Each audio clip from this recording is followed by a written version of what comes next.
Hello guys, welcome back to my channel. இன்றைக்கி நம்ம என்ன சம்மரி பார்க்க போகிறோம் அப்படின்னா, ஹச்சிகோ. இதை எழுதினவங்க பமீலா எஸ் டர்னர். இவங்க ஒரு அமெரிக்கன் ரைட்டர். இந்த பர்டிகுலர் புக் May 25, 2004 பப்ளிஷ் பண்ணியிருக்கிறாங்க. இது ஜப்பானில் நடந்த ஒரு ரியல் ஸ்டோரி, ஓகேவா. அகிட்டா அப்படின்ற ப்ரீடில் உள்ள ஒரு டாக் வந்துட்டு அவங்களோட ஓனருக்கு எந்த அளவுக்கு லாயலாக இருந்துச்சு, அதோட லவ்வை வந்து எக்ஸ்ப்ரெஸ் பண்ணுற விதமாக அப்படி ஒரு டாக் ரியலாகவே ஜப்பானில் இருந்துச்சு. அந்த டாக்காக 1934 ஒரு ஸ்டாச்சு கூட வச்சாங்க. ஸோ அது உயிரோடு இருக்கும்போதே அந்த ஸ்டாச்சு வச்சுருக்குறாங்க. அந்தளவுக்கு ரொம்பவே ஃபேமஸான ஒரு டாக். இப்போவும் அந்த ஸ்டாச்சு நிறைய இடங்கள்ல இருக்குது. ஸோ அப்படிப்பட்ட அந்த டாகோட லவ்வை பற்றி சொல்கிற மாதிரியான ஒரு ஸ்டோரி தான் இது, ஓகேவா. ஓகே, சம்மரி பார்த்துடலாம். இப்போ கென்டாரோ அப்படின்னு சொல்லப்படுற ஒரு 6 வயசு பையன். அந்த பையனோட பெர்ஸ்பெக்டிவில் தான் இந்த என்டையர் ஸ்டோரி இருக்கும். அந்த பையன் வந்து அவங்க அம்மா அப்பாவோட டோக்கியோவில் இருக்கிறான், ஓகேவா. ஸோ அவனோட வீட்டிலேருந்து கொஞ்சம் தூரத்தில் தான் சிபியா ஸ்டேஷன் அப்படின்னு சொல்லப்படுற ஒரு ரயில்வே ஸ்டேஷன் இருக்குது. அந்த ஸ்டேஷனில் தான் எவ்ரிடே அவங்க அப்பா வந்துட்டு ஒர்க்காக போவாங்க. அப்படி போகும்போது இந்த பையனும் அவங்க அப்பாவோட சேர்ந்து போவான். திரும்ப அவர் வரும்போதும் இவன் ரயில்வே ஸ்டேஷனில் போயிட்டு அவங்க அப்பா கூட சேர்ந்து வீட்டுக்கு வருவான். இந்த மாதிரி டெய்லி ரொட்டீன் நடந்துகிட்டு இருக்கு. அப்படி ஒரு நாள் இவன் வந்து அவங்க அப்பாவை பிக் பண்ணுறதுக்காக, சின்ன பையன் தான், பட் குழந்தைங்களுக்கு அப்பாவோட போகணும் வரணும்னு இருக்கும் இல்லையா, அந்த மாதிரி இவனும் ஒரு நாள் அவங்க அப்பாவை வந்து பார்க்குறதுக்காக அந்த ரயில்வே ஸ்டேஷனுக்கு அவர் ஒர்க் முடிஞ்சு வருவார் அப்படின்னு சொல்லிட்டு ரயில்வே ஸ்டேஷனில் போய் வெயிட் பண்ணிகிட்டு இருக்கிறான். அப்படி வெயிட் பண்ணிகிட்டு இருக்கும்போது சைடில் ஒரு நியூஸ் பேப்பர் ஷாப் பக்கத்தில் ஒரு டாக் இருக்குது, ஓகேவா. அந்த டாக் பார்க்குறதுக்கு ரொம்பவே பியூட்டிஃபுல்லாக இருக்குது. ஜப்பானில் இருக்கிற அட்டிகா அப்படின்னு சொல்லப்படுற அந்த ப்ரீடில் உள்ள டாக் ரொம்ப பியூட்டிஃபுல்லாக இருக்குது, அட்ராக்டிவாக ஒரு பப்பி மாதிரி இருக்குது, ஓகேவா. ஸோ அந்த டாகோட ஆக்ஷன்ஸை பார்த்துட்டே இருக்கிறான். அது வந்து யாரோ ஒருத்தங்களுக்காக வெயிட் பண்ணிகிட்டு இருக்கு. அதோட கான்சன்ட்ரேஷன் எங்கேயுமே மிஸ் ஆகாமல் யாரோ ஒருத்தருக்காக வெயிட் பண்ணிகிட்டு இருக்கு அப்படின்றது தெரியுது. ஸோ அந்த டாகையும் அவன் வாட்ச் பண்ணிகிட்டு இருக்கிறான். சடனாக இப்போ ட்ரெயின் வருது, அவங்க அப்பா இறங்கி வராங்க. பட் அவங்க அப்பாவோட இன்னொரு பர்சன் பேசிக்கிட்டே வராங்க, ஓகேவா. அவர் வந்து ஒரு ப்ரொஃபஸர், யூனிவர்சிட்டி ஆஃப் டோக்கியோவில் வந்துட்டு அவர் டீச் பண்ணிகிட்டு இருக்கிறாரு. அதே யூனிவர்சிட்டியில் தான் கென்டாரோட அப்பாவுமே ஒர்க் பண்ணுறாங்க. ஸோ 2 பேரும் ஒன்றா சேர்ந்து பேசிகிட்டே வந்துட்டு இருக்கிறாங்க. அப்படி பேசிட்டு வரும்போது இவன் அப்பாவை பார்த்த உடனே கிட்ட போகிறான். அதே மாதிரி அங்கே ஒரு டாக் வெயிட் பண்ணிட்டு இருந்துச்சு இல்லையா, அந்த டாகும் வேகமாக கிட்ட வருது. அந்த டாக் வந்து அந்த ப்ரொஃபஸர் கிட்ட ரொம்ப கொஞ்சிட்டே இருக்குது. டாக்ஸ் எல்லாமே யூஸ்வலாக ஓனரை பார்த்த உடனே ரொம்ப எக்ஸைட் ஆகும் இல்லையா. ஸோ அந்த மாதிரி அந்த டாகும் விளையாண்டுட்டே இருக்குது. அதை வந்து இவன் வாட்ச் பண்ணிகிட்டே இருக்கிறான். இவ்வளோ நேரம் அமைதியாக இருந்துச்சு, இவரை பார்த்த உடனே இவ்வளோ எக்ஸைட் ஆகுது அப்படின்னு சொல்லிட்டு அவர் வந்து போதும்னு சொல்ல கேட்காம அந்த டாக் வந்து அவர்கிட்ட விளையாண்டுக்கிட்டே இருக்கு. ஸோ அப்படியே பேசிட்டே இப்போ 2 பேரும் அகைன் நடந்து வராங்க. அப்படி வரும்போது அந்த டாக்டர் யூனோ கிட்ட இவங்க அப்பா வந்து சொல்கிறாரு, இதுதான் என்னோட பையன் அப்படின்னு சொல்லிட்டு, கென்டாரோ இவனோட பேர் அப்படின்னு சொன்ன உடனே ஸோ அந்த டாக்டரும் இவன் கிட்ட பேசுகிறாரு. இப்போ அந்த டாக் வந்து இவன் கிட்ட பேசின உடனே இவனை வந்து ஸ்மெல் பண்ண ஆரம்பிக்குது. அதை பார்த்த உடனே இவனுக்கு பயம் வந்துருச்சு. ஸோ இவன் வந்து அப்படியே அவங்க அப்பா கிட்ட ஒழிஞ்சிக்கிறான். இவன் பயந்த உடனே அதை பார்த்து ப்ரொஃபஸர் என்ன சொல்கிறாரு அப்படின்னா, நீ பயப்பட வேண்டாம், அது யூஸ்வலாக எல்லா டாக்ஸும் பண்ணுறது தான், மற்றபடி அது ஒன்று எதுவுமே செய்யாது, நீ பயப்படாத அப்படின்ற மாதிரி சொல்கிறாரு. ஸோ இப்போ வந்து அவன் ரொம்ப தயங்கி போய் கேட்குறான், அந்த டாகோட நேம் என்ன அப்படின்னு சொல்லி கேட்ட உடனே அதுக்கு அவர் சொல்கிறாரு ஹச்சிகோ அப்படின்றத சொல்கிறாரு. ஸோ ஃபர்ஸ்ட் டைம் இப்போ தான் நேமை வந்து ரிவீல் பண்ணுறாங்க. ஹச்சிகோ இது வந்து ஒரு பப்பி மாதிரி தான், இது எதுவுமே செய்யாது அப்படின்னு சொல்லிட்டு அவர் ஒரு எக்ஸ்ப்ளனேஷன் கொடுத்ததுக்கப்புறம் இவனுக்கும் பயம் போயிடுச்சு. இப்போ அந்த டாகோடயே சேர்ந்து அவர் வீட்டுக்கு போகிறாரு. இவனும் அவங்க அப்பா கூட வீட்டுக்கு போகிறான். அவன் வந்து பார்த்துட்டே இருக்கான் அந்த டாக் என்னெல்லாம் பண்ணுது அப்படின்னு சொல்லிட்டு. தென் எவ்ரிடே இவன் வந்து அவங்க அப்பா பார்க்க வரும்போதெல்லாம் அந்த டாகும் அந்த ஸ்டேஷனில் ஆல்ரெடி இருக்குது. அதை பார்த்த உடனே இவனுக்கு வந்து ரொம்ப எக்ஸைட் ஆகுது. டெய்லி நமக்கு முன்னாடி இந்த டாகும் வந்து இருக்குது அப்படின்னு சொல்லிட்டு. தென் கொஞ்சம் கொஞ்சமாக டேஸ் போக போக இவன் வந்து அந்த டாகோட க்ளோஸ் ஆக ஆரம்பிக்கிறான். அதுக்கு ஃபுட் ப்ரொவைட் பண்ணுறது, கேஷுவலாக பழக ஆரம்பிக்கிறது, அந்த மாதிரி அந்த டாகோட இவன் வந்து நல்லா கேஷுவலாக பழக ஆரம்பிக்கிறான். 2மே ஃப்ரெண்ட்ஸ் ஆயிடுறாங்க. இப்போ ஃப்ரெண்ட்ஸ் ஆனதுக்கப்புறமா இப்போ 4 பேரும் ஒன்றா சேர்ந்து தான் வீட்டுக்கு எப்போவுமே போயிட்டு வந்துட்டு இருக்கிறாங்க. ஸோ இவனுமே அந்த டாகோட ரொம்ப க்ளோஸ் ஆகிட்டான். அவனுக்கு ஹச்சிகோவா அவ்வளோ பிடிச்சிருக்கு, பார்க்குறதுக்கும் அழகாக இருக்குது. அட் த சேம் டைம் அதோட அந்த ஒர்க் எல்லாமே ரொம்ப நாட்டியாக இருக்கிறதுனால இவனுக்கு ரொம்ப பிடிச்சிருக்கு. ஒரு நாள் May 21 என்ன நடக்குது அப்படின்னா, இவன் வந்து ஸ்டேஷனில் வெயிட் பண்ணுறான், ஹச்சிகோவும் வெயிட் பண்ணிகிட்டு இருக்குது. பட் ட்ரெயினில் இருந்து இவனோட அப்பா மட்டும் தான் இறங்கி வராங்க. இதை பார்த்த உடனே இவன் கேட்குறான், எங்கே ப்ரொஃபஸர் எங்கே அப்படின்னு சொல்லி கேட்டோடனே டாகும் தேடுது அவர் எங்கே அப்படின்னு சொல்லி தேடுது. பட் இவர் என்ன சொல்கிறாரு அப்படின்னா, நீ வீட்டுக்கு வா நான் சொல்கிறேன் அப்படின்னு சொல்லிட்டு அந்த பையனை கூட்டிகிட்டு வந்துடுறாங்க. வீட்டுக்கு வந்து அவன்கிட்ட பொறுமையாக சொல்கிறாங்க, ப்ரொஃபஸர் வந்து இறந்து போயிட்டாரு அப்படின்றத சொல்கிறாங்க. சொன்ன உடனே இவர் ப்ரொஃபஸர் இறந்து போயிட்டாரு அப்படின்றதுக்காக கூட இவன் ஃபீல் பண்ணலை.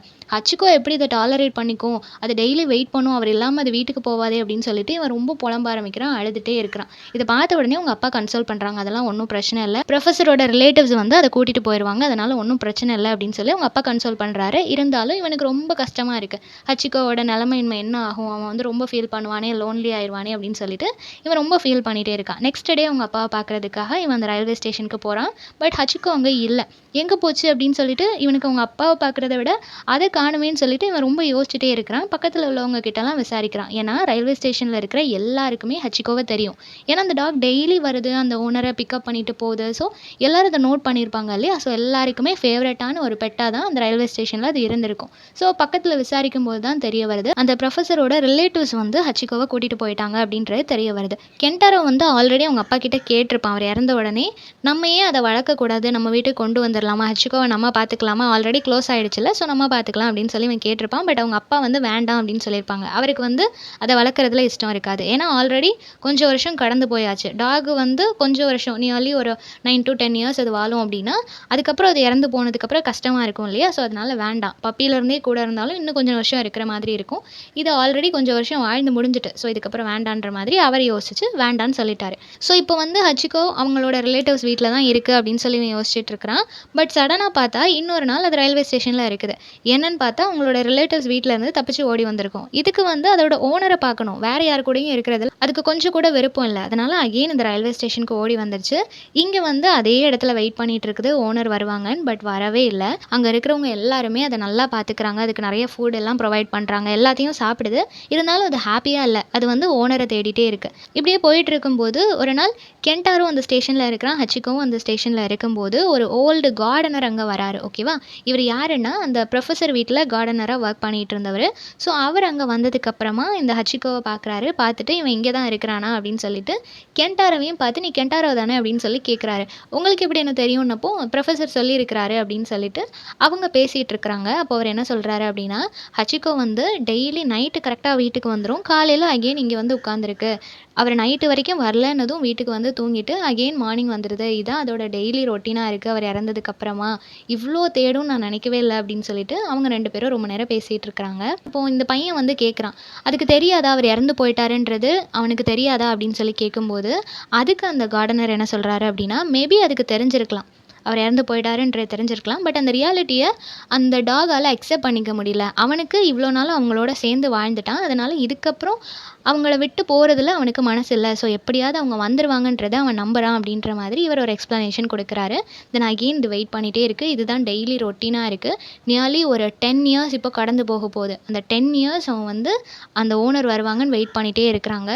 அந்த 10 இயர்ஸாக அந்த ரயில்வே ஸ்டேஷனுக்கு வந்த எல்லாருமே இந்த டாகை ரொம்ப ஆச்சரியமாக பார்க்குறாங்க. இவ்வளோ அன்போட ஒரு டாக் இருக்குமா, இவ்வளோ லாயலாக இருக்குமா அப்படின்னு சொல்லிட்டு எல்லாருமே ரொம்ப ஆச்சரியமாக பார்க்குறாங்க. இந்த நியூஸ் வந்து எல்லா இடத்துலையும் ஸ்ப்ரெட் ஆகுது. நிறைய இடங்கள்ல இருந்து வந்து டெய்லி இந்த டாக் வெயிட் பண்ணுறதை நிறைய பேர் பார்த்துட்டு போகிறாங்க. ஒரு பாயிண்ட் ஆஃப் டைமில் இதுக்கு ஒரு ஸ்டாச்சு வைக்கணும் அப்படின்னு சொல்லி முடிவு பண்ணுறாங்க. ஸோ 1934 ஒரு பிரான்ஸ் ஸ்டாச்சு வந்து அதை இருந்த இடத்துல வைக்கிறாங்க. ஸ்டாச்சு வச்சதுக்கப்புறமா கொஞ்ச நாள் அகெயின் அது அப்படியே வெயிட் பண்ணிகிட்டே இருக்குது. பட் அதுக்கு கொஞ்சம் வயசாகிடுச்சு. 10 வருஷம் அப்படின்றப்போ அது ரொம்ப ஓல்டாயிரும் இல்லையா? ஸோ ரொம்ப வயசாகிடுச்சு. வயசானாலும் அது மறக்காமல் அவருக்காக வெயிட் பண்ணிகிட்டே இருக்குது. ஒரு நாள் மார்னிங் என்ன நடக்குது அப்படின்னா, கென்டாரோ வீட்டில் அவங்க அம்மா வந்துட்டு ரொம்ப ஃபீல் பண்ணிட்டு இருக்கிறாங்க. என்னன்னு சொல்லி கென்டாரோ கேட்கும்போது, இந்த மாதிரி ஹச்சிகோ இறந்து போயிடுச்சு அப்படின்னு அவங்க அம்மா சொல்கிறாங்க. இவனுக்கு ரொம்ப கஷ்டமாக இருக்குது. அந்த இடத்துக்கு போய் பார்க்குறான், ஹச்சிகோ இறந்து கிடக்குது. அவனை சுற்றி நிறைய பேர் இருக்கிறாங்க. அவனுக்கு வந்து ஃப்ளார்ஸ்லாம் வச்சு அவனை சுற்றி நிறைய பேர் அழுதுட்டு இருக்கிறாங்க. இதை பார்த்த உடனே இவனுக்கும் ரொம்ப ஹெவியாக ஃபீல் ஆகுது. ஏன்னா 1934 அவனுக்கு பிரான்ஸில் ஒரு ஸ்டாச்சு வச்சுருக்கிறாங்க. Very next year within a year 1935 அவன் இறந்து போயிட்டான். ஓகேவா? ஸோ அவன் இறந்து போனதுக்கப்புறமா அந்த இடத்துல ஃப்ளார்ஸ்லாம் வச்சு எல்லாரும் ஃபீல் பண்ணிட்டு இருக்கிறத இவன் பார்க்குறான். இப்போ அந்த இடத்துல அந்த கார்டனரும் இருக்கிறாரு. அவர் என்ன இன்ஃபார்ம் பண்ணுறாருன்னா, டெய்லி அவன் நைட்டு வீட்டுக்கு வந்துடுவான், நேற்று மட்டும் வரவே இல்லை, என்ன நினச்சானோ தெரியல, மேபி அவன் இறந்து போயிடுவான்னு அவனுக்கு தெரிஞ்சிருக்கலாம், அதனால தான் ஸ்டேஷன்லேயே இருந்துட்டான், அவன் வரவே இல்லை, நைட்டு பார்த்தா இங்கே இறந்து கிடக்குறான் அப்படின்ற மாதிரி அந்த கார்டனர் இன்ஃபார்ம் பண்ணுறாரு. கென்டாரோவுக்கு ரொம்ப ஹெவியாக ஃபீல் ஆனாலும் அவன் ஒரு விஷயத்தை நினச்சி சந்தோஷப்படுறான். இவ்வளோ நாள் 10 வருஷமாக அவன் வெயிட் பண்ணிட்டு இருந்தான். இப்போ ஒரு வழியாக அவனோட ஓனர் ப்ரொஃபஸரை வந்துட்டு அவன் ஹெவனில் மீட் பண்ணிடுவான், அவங்க 2 பேரும் சந்தோஷமாக இருப்பாங்க அப்படின்னு சொல்லிட்டு கென்டாரோ ரொம்ப சந்தோஷப்படுறான். ஸோ இந்த ஒரு டாகோட லாயல்ட்டி, அவனோட அந்த ஒரு கம்பானியன்ஷிப், இதை தான் சிம்பிளாக சொல்கிறாங்க. லாயல்ட்டி அண்ட் கம்பானியன்ஷிப் தான் ஜப்பானில் அந்த டாக் அந்த ஒரு ஸ்டாச்சுவுக்கு சிம்பிளாக இருக்குது. இப்போ வரைக்கும் நிறைய இடங்களில் ஜப்பானில் இருக்கிற அந்த ஹச்சிகோ அப்படின்ற டாக் ஒரு ஃபேமஸான டாகாக இருக்குது. இது ஜப்பானில் நடந்திருக்கு, ஒரு பப்ளிக் பிளேஸில் நடந்திருக்கு அப்படின்றதுனால அது இவ்வளோ ஃபேமஸ் ஆயிருக்கு. யூஸ்வலாகவே டாக்ஸ் அப்படின்றது இப்படி தான் நிறைய பேர் வீட்டில் நிறைய இன்சிடென்ட்ஸ் வந்து நடந்திருக்கும் இல்லையா? டாக்ஸ் வந்து அந்தளவுக்கு ஒரு பியூரான ஒரு சோல், எந்த ஒரு எக்ஸ்பெக்டேஷனும் இல்லாமல் லவ் பண்ணக்கூடிய ஒரு சோல் இல்லையா?